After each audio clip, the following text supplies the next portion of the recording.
And we are in line 6. God is on the scene, and this is what he has to say.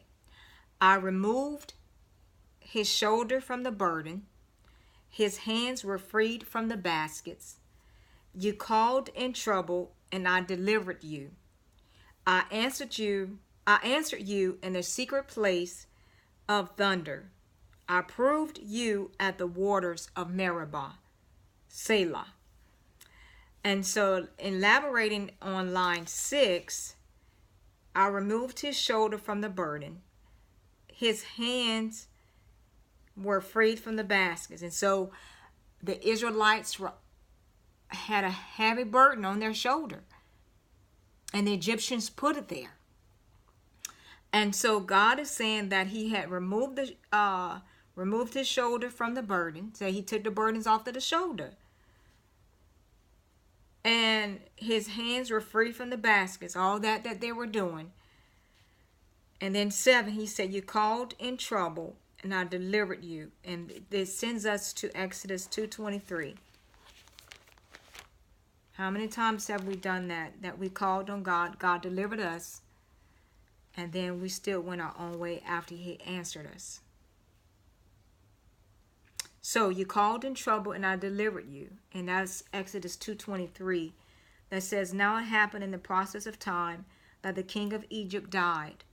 Then the children of Israel groaned because of the bondage, and they cried out, and their cry came up to God because of the bondage. Wow. And then let me just read this. So God heard their groaning, and God remembered his covenant with Abraham, with Isaac, and with Jacob. And God looked upon the children of Israel, and God acknowledged them. He didn't leave them. He could have, but his ears were open to their cry. And that sends us to James 5:4.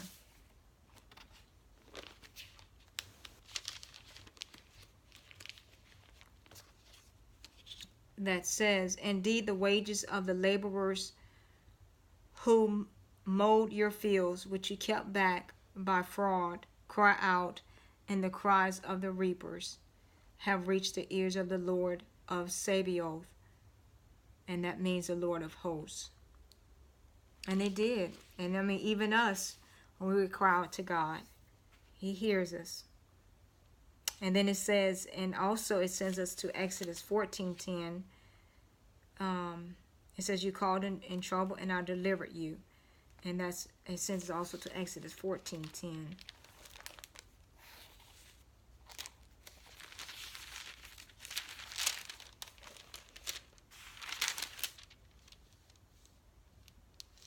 That says, and when Pharaoh drew near, the children of Israel the children of Israel lifted their eyes, and behold, the Egyptians marched after them. So they were very afraid, and the children of Israel cried out to the Lord. Okay, so that just showed that example, that corroboration of them crying out. And then who they cried out to? They cried out to the Lord.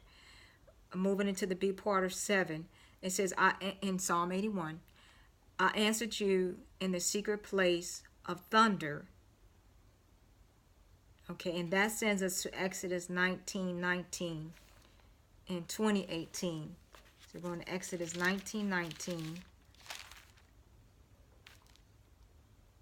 That says, and when the blast of the trumpet sounded long and became louder and louder, Moses spoke, and God answered him by voice. And so that sends us back to 81:7, which sent us here, but it also sends us to Hebrews 12:21. Hebrews 12:21.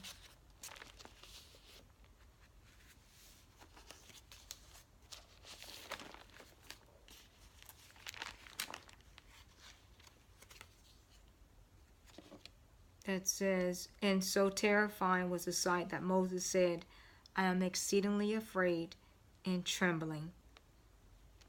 Okay. And that sends us to Deuteronomy 9:19. Deuteronomy 9:19.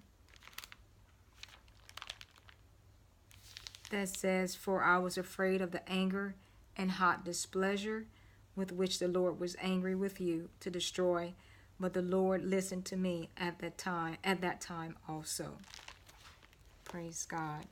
And then so Psalm 81 also sends us to Exodus 20:18. Exodus 20:18, that says, "Now all the people witnessed the thunderings, the lightning flashes, the sound of the trumpet, and the mountain smoking. And when the people saw it, they trembled and stood far off." And so that just to corroborate that part as well.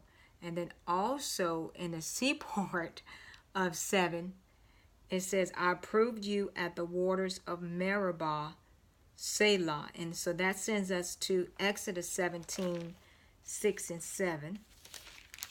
We're going to go over a little bit on this one. And it says, "Behold, I will stand before you there on the rock in Horeb, and you shall strike the rock, and water will come out of it, that the people may drink." And Moses did so in the sight of the elders of Israel. So he called the name of the place Massa, which means tempted, and Meribah, which means, make sure I had that right. Yeah, and Meribah, which means contention. So tempted in contention. We read this already. Because of the contention of the children of Israel, because they tempted or tested the Lord, saying, "Is the Lord among us or not?" So they just put him to the test, despite of everything he had done for them already. And so let's go ahead. God say Selah there, and so let's say Selah as well.